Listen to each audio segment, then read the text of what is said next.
Ito ang Tinig ng Pag-asa, isang palatuntunan sa radyo na nagsasabing si Jesus ay muling darating, tiyak na darating, at malapit nang dumating. Kaya kaibigan, pumandakan siya sa lubungin.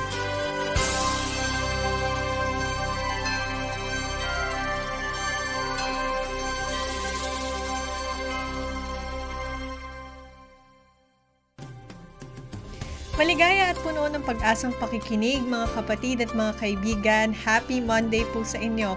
Ako na naman ang inyong kasama dito sa Tinig ng Pag-asa, Lou de los Reyes, na nag-aanyaya na samahan niyo po kami sa 30 minutong talakayan tungkol sa pagpapanatiling matatag ng ating relasyon sa ating tahanan, pagpapabuti ng ating kalusugan at pagtuklas ng pag-asang nagmumula sa salita ng Diyos.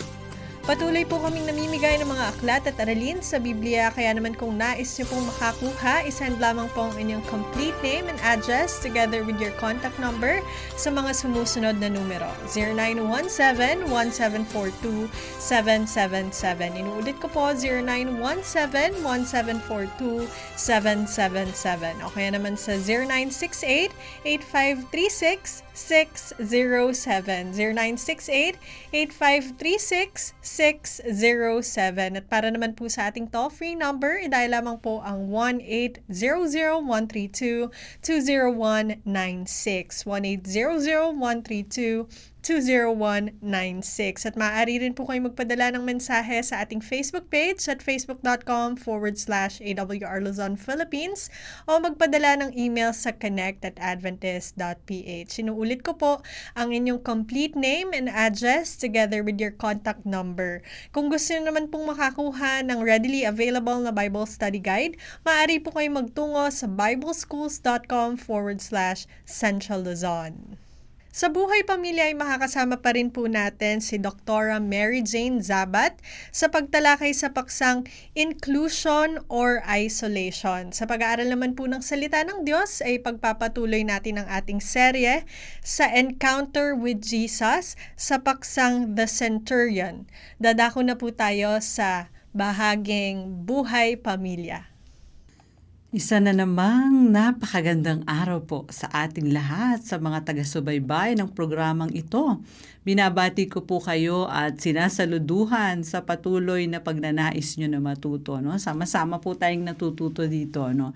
Ako man sa aking mga pag-aaral ay nakikita ko po na marami pa talagang mga bagay na dapat isaalang-alang. Ano po? Ito yung mga simpleng mga choices na pwede natin gawin. No? Values at pagpapahalaga ano po sa ating buhay na kung ating bibigyang pansin ano po at pagyayamanin, ilalagay sa kamay ng Panginoon, ay magiging matagumpay tayong mga lingkod ng Diyos, mga manggagawa at mga mamamayan, ano po, patuloy na tayo matuto. At doon sa mga masaya dahil na-discover na niya, ano po, napagbuti na niya, nagamit na niya yung kanyang talento, no, kakayahan, at nakapaglingkod sa iba, no, dahil sa talentong yun, o yung kakayanan na binigay ng Diyos sa iyo, purihin po ang Panginoon at magpatuloy kayong lumago, sumagana sa pamumuhay sa lahat ng kaparaanan dahil nagiging pagpapala kayo sa iba. Sa iyong palagay, nakakadama ka ba ng fulfillment sa buhay kung mag-isa ka? Ano po? Natutunan natin na gumawa tayo ng may passion, may zeal, may kasigasigan, ano po? May sigla, no? Yung may energy, ano po? Yung bang nakakaakit ng iba na gumawa rin na kasing sigla mo. Ayan, ibig sabihin, masaya kang gawin yon. Parang hindi ka napapagod. Ano? Kapag ka gano'n ang ating kasama, naku, ang sarap gumawa, ano po. Pero ang sabi, kung mag-isa lang tayo, ano po, halimbawa, masaya tayo, dito lang ako sa loob ng kwarto, ang trabaho ko naman ay sa computer, so magkulong na lang ako dito, o kaya naman ay kahit sa bahay, gusto natin na sa kwarto lang, ayaw natin nakikihalubilo, ano po, masaya po ba na may fulfillment ba tayo na laging tahimik, laging isolated tayo, ano? O ang ating pag-aaral ngayon po ay inclusion or in isolation? Saan ko gusto, no? Inclusion or isolation? Totoo ba na may mga tao na talagang nakatakdang mabuhay mag-isa o mag-isa nga ba talaga? Ano po? Ngayong araw na to ay bibigyang pansin natin ang ginagampanan ng ugnayan sa buhay natin. Ito nga ba ay kailangan natin na tayo makipag-ugnay, na i-reach out ang ibang tao? Ano po? Ating i-consider paano tayo nabubuhay, how God thought of man, kung paano tayo inisip ng Panginoon, kung paano siya nag-decide na tayo ay likhain, na hindi kagaya ng ibang mga nilikha niya, po. So nanilikha ng Diyos ang tao, nandun yung palaging binibisita ng Diyos si Adan, po. Nung makita nilang malungkot si Adan, ginawan siya ng kasama sa buhay, at si Eva yon. At dahil ayaw ng Panginoon ang tao'y magiging malungkot, na ang tao ay mag-iisa, po, kaya naman lumikha siya ng makakasama niya. So mula doon po, nakita natin na God thought of us to be social being. He created us to be social beings, po. He made us in His image to look, to think, and live like Him. And that made us connected to Him. Po? When Adam and Eve hid from God, nung nagtago po sila, nung sila'y nagkasala sa Diyos, dahil may bond between man and God, God would want them po, to reveal themselves to God, po, and God seek for them. Hinanap sila ng Panginoon, bagamat alam ng Diyos kung nasaan talaga sila. And this time, doon po nagkaroon ng broken relationship between God and man. So kaya humantong sa ang mga tao, nasisira ang relasyon, po, nagkakaroon ng pag-aaway, ng magkasala. Pumasok na lahat ng hindi magandang mga tendencies, po, ng tao, at naging may isolation na sila, namumuhay in isolation, po, at itong ganitong kalagayan ay hindi po nais ng Panginoon. God is still the one who initiated the plan to bridge the gap. Po. So He planned our salvation, po, since then na nagkasala si Adan at si Eva. Kaya ayaw ng Diyos na manatili tayong isolated kahit sa Kanya. Po. Gusto niya we are in a relationship with Him. Gusto niya we are in good and harmonious relationship with our fellow being. Po. Kaya nga ang sabi ni John Donne sa famous na saying, po, ang sabing gano'n, no man is an island. Totoo po yun, Talagang di natin kakayaning mamuhay mag-isa. Bakit? Siyempre, kailangan natin ang iba't ibang kasama natin sa mundong ginagalawan natin. We are part of a big world God created. We are dependent to one another, po, in many ways.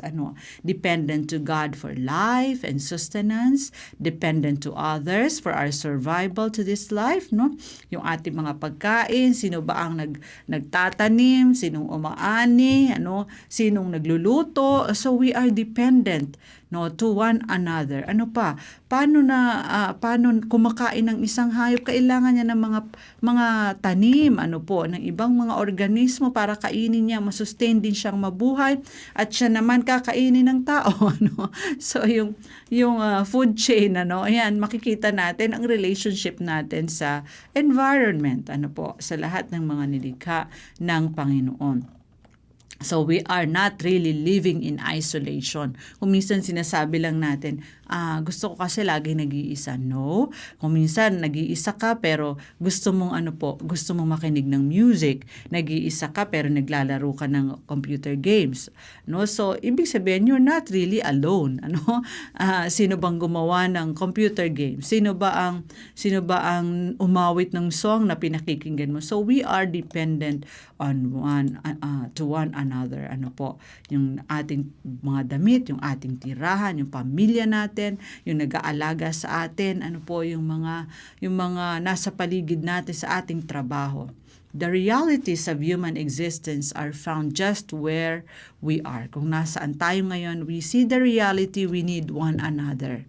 Lalo ngayon na pandemic, nakita natin, ang laking bagay pala na may pamilya ka. Ang laking bagay pala na ikaw ay may mga doktor na available, may mga nurses. So yun yung mga relationship na nakikita natin, talagang we are not alone and we cannot live alone, and that's not the plan of God, It tells us, when we see the environment of God's plan, that we all come into a relationship na unang-una sa Kanya. Siyang author, creator, and provider of all these things, our Almighty God. In our relationship with God, it is always Him who take the initiative. We only cooperate as He calls us to come in relationship with Him. Then, as we pray, sa ating pananalangin, dun po tayo nagko-connect sa Kanya.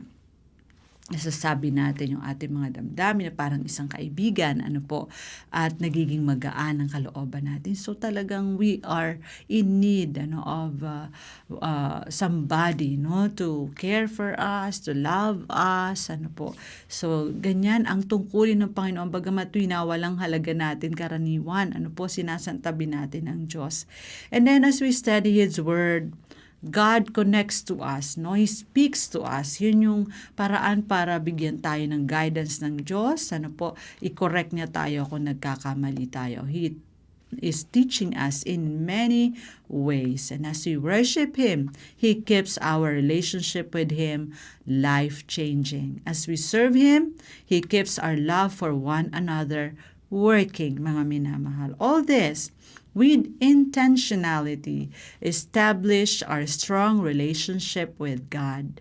It is love that makes relationship grow fonder, mga minamahal. Nagiging matamis ang samahan, ang ugnayan kapag may love, may pag-ibig po doon.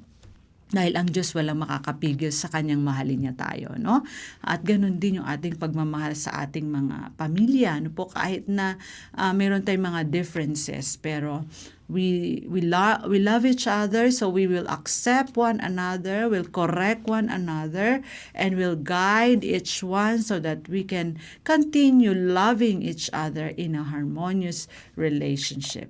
Our relationship with God will enable us to build lasting and loving relationship with others. You and I can choose to be in a relationship or to be in isolation, to be happy or to be sad, and with the people that we have around us. Cheer up, everybody, all of us, God is waiting for you and me to accept the love He offers. Love our family because it is there God placed all of us to also learn to love and be loved.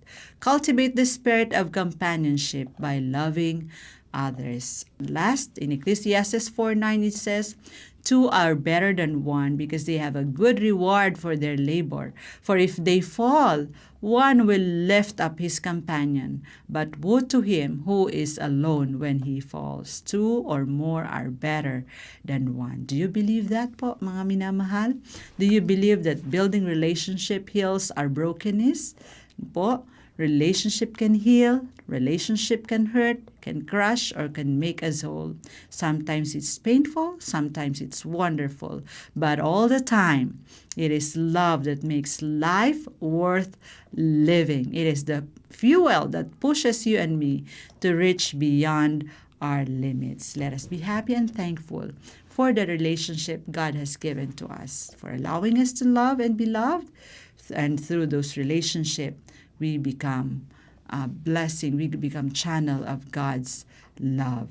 Sabi ni Tom Holliday, for nothing is more important than relationships. So mga minamahal, let's live in a good and lasting, loving relationship with God and with one another. Magandang araw po at punuin tayo ng pag-ibig ng Diyos sa buong maghapon.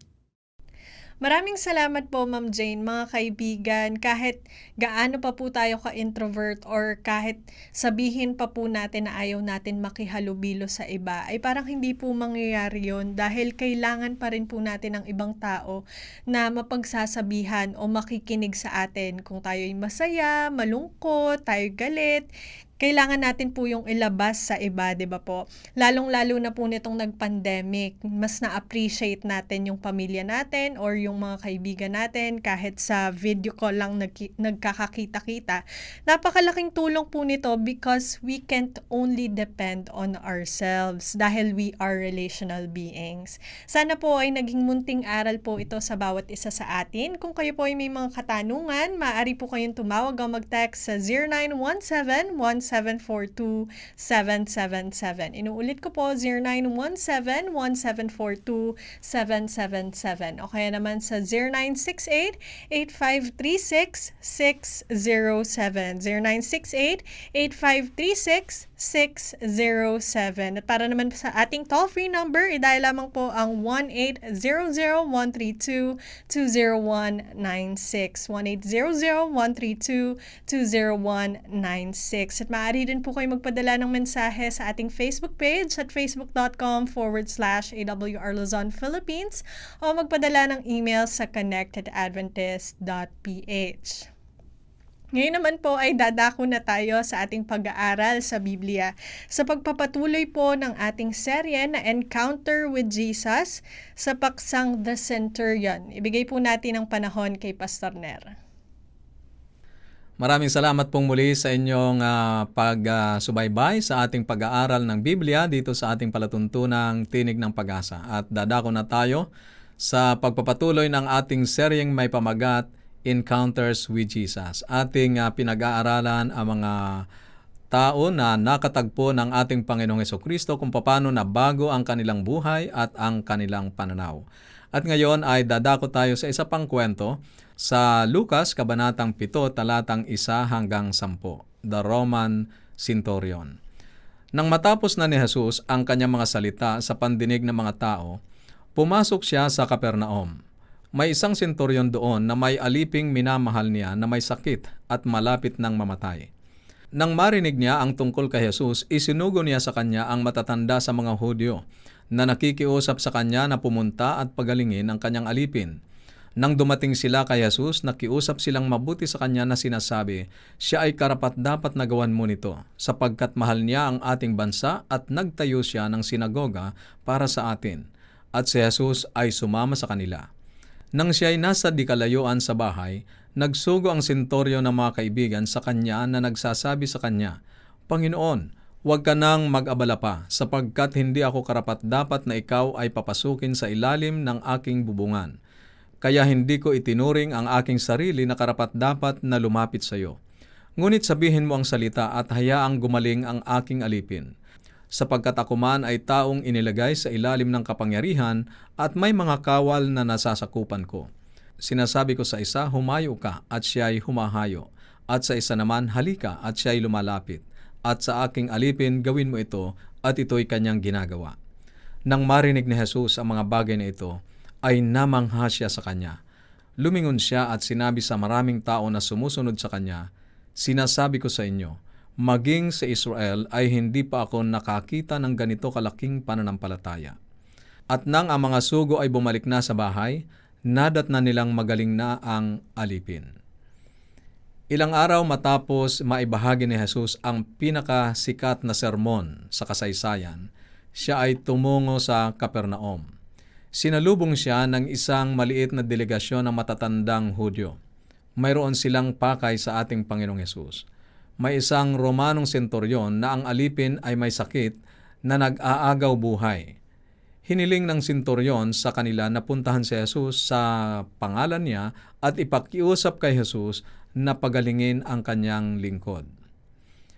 Ano ang pinanghahawakan ng mga matatandang Hudyo upang sabihin nilang karapat-dapat tulungan ang senturyon? Sa talatang 4 at 5, nang dumating sila kay Jesus, nakiusap silang mabuti sa kanya na sinasabi, siya ay karapat-dapat na gawan mo nito, sapagkat mahal niya ang ating bansa at nagtayo siya ng sinagoga para sa atin.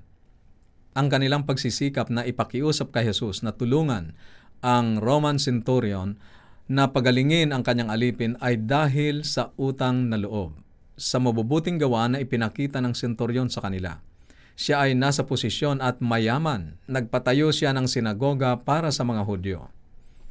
Kapag minsan ay mayroon din tayong ganyang motivation sa ating pagtulong. Hindi masama ang tumanaw ng utang na loob, subalit dapat tayong tumutulong hindi lamang dahil may tinatanaw tayong utang na loob o nag-aantay ng kapalit o ganti. At ang mas malungkot ay pinipili natin ang ating mga tinutulungan. Ano ang babala ng Biblia sa ganitong uri ng pag-uugali? Sa Santiago, Kabanatang 2, talatang 3, 8 at 9. At inyong pinansin ang may suot ng damit na maganda at sinabi, maupo ka rito. At sa dukha ay inyong sinabi, tumayo ka riyan o maupo ka sa ibaba ng tuntungan ng aking mga paa. Mabuti ang inyong ginagawa. Kung tunay na inyong ginaganap ang kautusang makahari ayon sa kasulatan, ibigin mo ang iyong kapwa na gaya ng iyong sarili.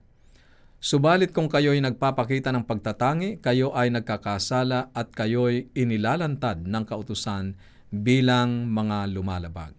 Walang pagtatangi sa ating Panginoong Hesus. Sa ating Panginoong Diyos, lahat ay pantay-pantay at ganyan ang nais niyang maging karanasan o pagtrato ng lahat ng mga Kristiyano o mga mananampalataya. Hindi sinasang-ayunan ng ating Panginoong Diyos ang ganitong pag-uugali.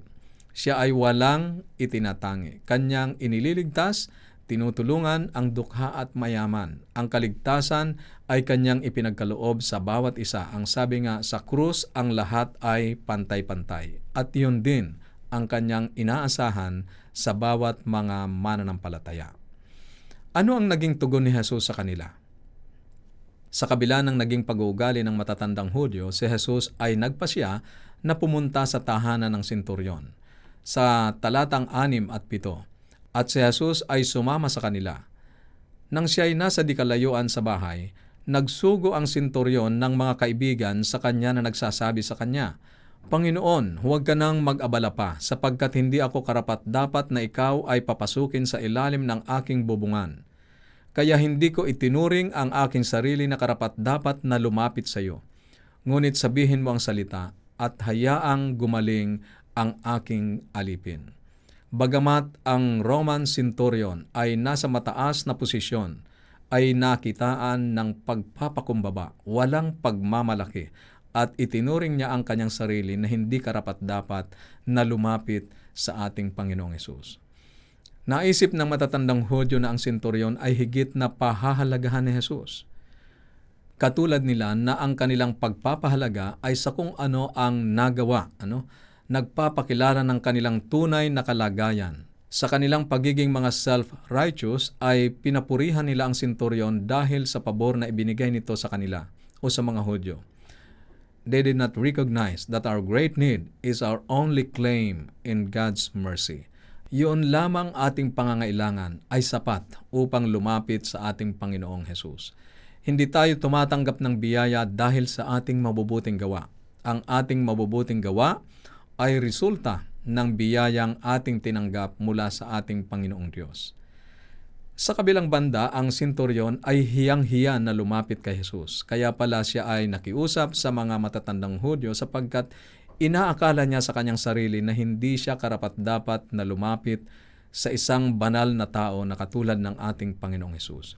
Ipinakikita nito ang kanyang totoong paggalang, pagkilala sa ating Panginoong Hesus sa pamamagitan ng kanyang pagtawag sa kanya na Panginoon. At kung ating ihahambing kung paano itinuring na matatandang Hudyo ang ating Panginoong Hesus, ay napakalayo sa pagkilala ng Romanong senturyong ito.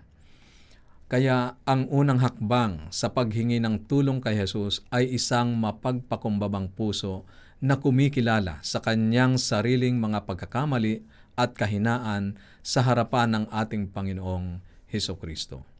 Sa papaanong paraan naisip ng senturyon na mapapagaling ni Jesus ang kanyang alipin? Talatang 7, hindi ko itinuturing ang aking sarili na karapat-dapat na lumapit sa iyo, ngunit sabihin mo ang salita at hayaang gumaling ang aking alipin. Sinabi ng senturyon, hindi siya karapat-dapat. Ang kanyang puso ay hinipo ng biyaya ng Diyos. Nakita niya ang kanyang kawalang kabuluhan. Hindi niya pinanghawakan ang kanyang mabubuting ginawa, kung paano isinulat sa Biblia sa Tito, Kabanatang 3, talatang 4 at 5, ngunit nang mahayag ang kabutihan at kagandahang loob ng Diyos na ating tagapagligtas, iniligtas niya tayo hindi dahil sa mga gawa na ating ginawa sa katuwiran, kundi ayon sa kanyang kahabagan. Nang mapagtanto ng Romanong senturyon ang biyaya at kahabagan ng Diyos, nakilala niya ang kanyang mababang kalagayan. Ang kanyang pananampalataya ay nanghawak sa tunay na karakter ni Kristo. Hindi siya naniwala sa kanya bilang isang manggagawa lamang ng himala, kundi isang tunay na anak ng Diyos at tagapagligtas ng mga tao. Ang senturyon ay naniwala na sa sandaling magwika o magsalita ang ating Panginoon na ang kanyang alipin ay gagaling. Siya ay naniniwala na sa pamamagitan lamang ng salita ng ating Panginoong Hesus, ang kanyang alipin ay totoong gagaling. Para sa kanya ay sapat na ang sabihin ng ating Panginoong Hesus. Paano kinilala ni Hesus ang pananampalataya ng senturyon? Sa talatang 9, nang marinig ni Hesus ang mga bagay na ito, ay namangha siya sa kanya. Lumingon siya at sinabi sa maraming tao na sumusunod sa kanya, "Sinasabi ko sa inyo, maging sa Israel ay hindi pa ako nakakita ng ganito kalaking pananampalataya." Ang senturyon ay isang sundalong Romano, isang kinatawan ng kaaway ng Israel. Ngunit tila higit na nauunawaan niya kung ano ang hindi pa lubos na nauunawaan ng mga Jewish elders.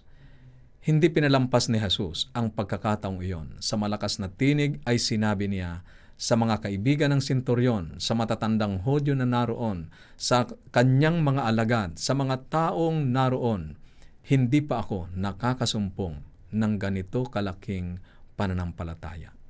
Ang senturyon na ito ay naunawaan ang katotohanan tungkol sa ating Panginoong Hesukristo na hindi nakita ng mga anak ni Abraham. Nakilala niya si Jesus ang Mesiyas, ang tagapagligtas. Kaibigan, paano mo kinikilala ang ating Panginoong Hesus? Ano ang pagkakilala mo sa Kanya? Batid at inako ng senturyon na siya ay hindi karapat-dapat sa harap ng Panginoon. Hindi rin kinailangan ng senturyon na makakita ng kababalaghan o himala mula sa ating Panginoong Hesus upang siya ay maniwala. Siya ay nagtiwala kay Hesus at sa kanyang salita at iyon ay sapat na sa kanya. Kaibigan, katulad ng Romanong senturyon, idinadalangin ko na tayo ay matagpuan ng ating Panginoong Hesukristo na may kasing laking pananampalataya na katulad niya. Magtiwala tayo sa ating Panginoon at pakinggan natin ang kanyang banal na salita. Maging buhay ang mga salitang ito sa ating mga buhay upang tayo ay maging kalugod-lugod sa harapan ng ating tagapagligtas. Maraming salamat po, Pastor Ner. Mga kaibigan, nawa po ay matagpuan din tayo ng ating Panginoon na katulad ng senturyon na malaki ang ating paniniwala at matatag ang ating pananampalataya sa Panginoon, lalong-lalo na po sa kanyang pangalawang pagdating. Kung kayo po ay may mga katanungan ukol sa ating napag-aralan, maaari po kayong tumawag o mag-text sa 0917-1742-777. Inuulit ko po, 0917-1742-777 o kaya naman sa 0968-8536-607 0968-8536-607 at para naman po sa ating toll-free number, dahil lamang po ang 1-800-132-20196 1-800-132-20196 at maaari rin po kayo magpadala ng mensahe sa ating Facebook page at facebook.com/AWR Luzon, Philippines o magpadala ng email sa connect@adventist.ph. Maraming salamat po sa inyong patuloy na pagtutok sa ating programa at sa ating pansamantalang paghiwa-hiwalay ay baunin po natin ang mga salita ng ating Panginoon sa Isaiah 59:1. Narito, ang kamay ng Panginoon ay hindi maikli na hindi makapagligtas, ni hindi mahina ang kanyang pandinig na ito'y di makarinig. Bukas pang muli